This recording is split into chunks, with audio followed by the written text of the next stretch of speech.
What's up guys? Alam nyo ba na pwedeng-pwede pala tayong gumawa ng ice cream using only 3 ingredients?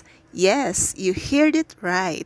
Kaya kung curious kayong malaman kung paano, watch the full video and don't forget to like, comment, and subscribe para lagi kayong updated sa mga bago kong recipes.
Okay guys, you can add some cheese if you want, pero this is optional. Since may nakita kong tirang cheese sa ref, ginamit ko na lang din siya para hindi naman masayang.